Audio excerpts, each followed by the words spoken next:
नमस्कार, मैं डॉक्टर कुमार।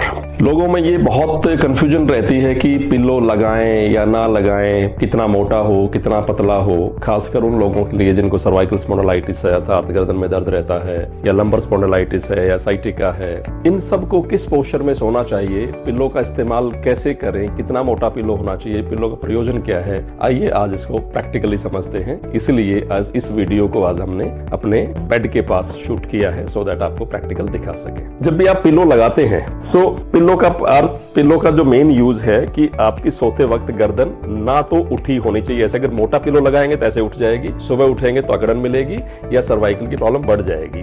और ना ही ये लटकी होनी चाहिए, अगर मैं पिल्लो को हटा दूंगा तो गर्दन लटक जाएगी। ना ही लटकी होनी चाहिए, ना ही उठी हुई होनी चाहिए, ये स्ट्रेट होनी चाहिए। पिल्लो की मोटाई इस चीज पे डिपेंड करती है। ये मोटाई हर किसी के लिए अलग हो सकती है क्योंकि हर किसी का बॉडी स्ट्रक्चर अलग है। अब अगर आप करवट लेके सोते हैं तो पिल्लो का कैसे इस्तेमाल करें। अक्सर जब लोग करवट लेते हैं तो उनका जो कंधा है, ये शोल्डर है, ये पिल्लो के ऊपर आ जाता है, जो कि गलत है क्योंकि पिल्लो जो है वो कंधे के नीचे लगाने के लिए नहीं बना, पिल्लो गर्दन के नीचे लगाने के लिए बना है। इसलिए इसको क्लियर रखें। और अब इसकी मोटाई का भी प्रिंसिपल वही है कि गर्दन ना तो बहुत नीचे लटकी होनी चाहिए और ना गर्दन बहुत उठी होनी चाहिए। ऐसे अगर मोटा पिल्लो लगाएंगे तो अगर इस पोस्चर में आप सोएंगे तो आपको आराम मिलेगा। आपकी सर्वाइकल की प्रॉब्लम नहीं है तो वो होगी नहीं, और अगर है तो वो बढ़ेगी नहीं। तो ये राइट तरीका है गर्दन के नीचे पिल्लो लगाने का। अब बात करते हैं लोअर बैक की। अगर किसी को लोअर बैक पेन है, लंबर स्पॉन्डिलाइटिस है या साइटिका का पेन है जो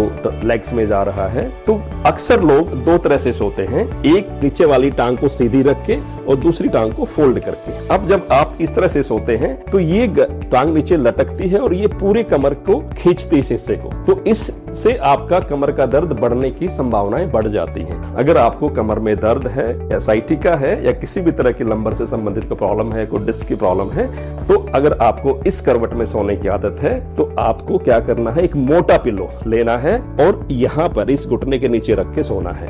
ये सीधा हो, ये लटका हुआ ना हो। ये जो घुटना है ये हवा में नीचे लटका हुआ ना हो, तो आपको यहाँ खिंचाव नहीं होगा और कमर से जुड़ी समस्याओं में बढ़ोतरी नहीं होगी। अब दूसरा तरीका है लोगों का, कुछ लोग सोते हैं दोनों टांग फोल्ड करके। उसमें भी खासकर जो थोड़े से मोटे लोग हैं उनमें भी यहाँ पर खिंचाव आता है। उस खिंचाव को कम करने के लिए दोनों घुटनों के बीच में एक पिल्लो रखा जा सकता है। मोटाई पिल्लो की इस चीज पे डिपेंड करती है कि टांग बहुत ऐसी भी ना हो, हवा में नींद नहीं आएगी, और बहुत लटकी हुई भी ना हो। तो ये तीन तरीके से पिल्लो का इस्तेमाल आप कर सकते हैं अपनी स्पाइन की समस्याओं को, खासकर लंबर और सर्वाइकल से रिलेटेड समस्याओं को मिनिमाइज करने के लिए या प्रिवेंट करने के लिए। स्लीप से संबंधित अगर कोई भी डाउट है आपको, स्लीप की तैयारी कैसे करें, सोने की तैयारी कैसे करें, इसको हम नेक्स्ट वीडियो में आपको एक्सप्लेन करेंगे। Thank you.